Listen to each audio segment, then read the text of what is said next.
Express news 24 ताजी बातमी ताजी चर्चा सर्व घडामोडींचा अचूक वेध घेणारं न्यूज चॅनल।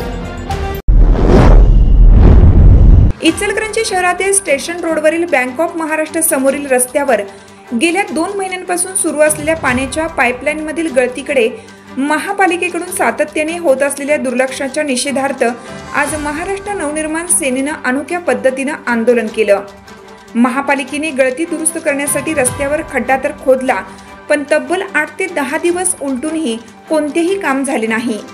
या निष्क्रियतेचा निषेध करत मनसेच्या इचलकरंजी शहर शाखेने खड्ड्यातच मासेमारी करत महापालिकेच्या कारभाराचा खरपूस समाचार घेतला। यावेळी मनसे शहर सचिव तन्मय तांबे यांनी संतप्तपणे म्हटलं, शहरातील हजारो लिटर पाणी रोज वाया जात असताना प्रशासनाचे डोळे झाकले गेले आहेत। जर लवकरात लवकर गळती बंद केली नाही तर या पाण्यातील मासे आयुक्तांच्या टेबलवर ठेवून जाग करू। या आंदोलनात मनसे शहर उपाध्यक्ष ऋषिकेश मराठे, विभाग अध्यक्ष विकी माळी, बाळू सुतार, राम मोकरिया, सौरभ रामांना, पृथ्वीराज जाधव, संजय पाटील आणि स्थानिक नागरिक मोठ्या संख्येने सहभागी झाले होते।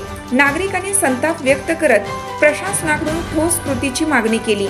शहरातील वाढती पाणी टंचाईचा प्रश्न आणि त्यावर प्रशासनाचे दुर्लक्ष पाहता मनसेने हे आंदोलन उभारून नागरिकांच्या मनातील भावना ठळकपणे मांडल्या आहेत। मी ऋषिकेश राजीव मराठे, शहर उपाध्यक्ष मनसे। गेल्या 2 महिन्यापासून महापालिकेला आम्ही पाठपुरावा करत होतो की महाराष्ट्र बँकेसमोर पाण्याची गळती लागलेली आहे आणि ती गळती आपण लवकरात लवकर काढून घ्यावी। तर महापालिका धम्म प्रशासन आहे, त्यांनी काही यावर कारवाई केली नाही। गेल्या आठवड्यात सारखे फोनाफोनी केल्यानंतर एक खड्डा करून ठेवलेला आहे। आज या खड्ड्यामध्ये आम्ही मासे सोडून मासेमारीचा प्रकल्प राबवण्याचा अनोखा आंदोलन केलेलं आहे इथं। आणि यावर महापालिकेने लवकरात लवकर जर ही गळती थांबवली नाही तर याच्यापेक्षा जहाल आंदोलन हे येणाऱ्या काळात महाराष्ट्र नवनिर्माण सेनेतर्फे महापालिकेवर करण्यात येईल। जय हिंद, जय महाराष्ट्र।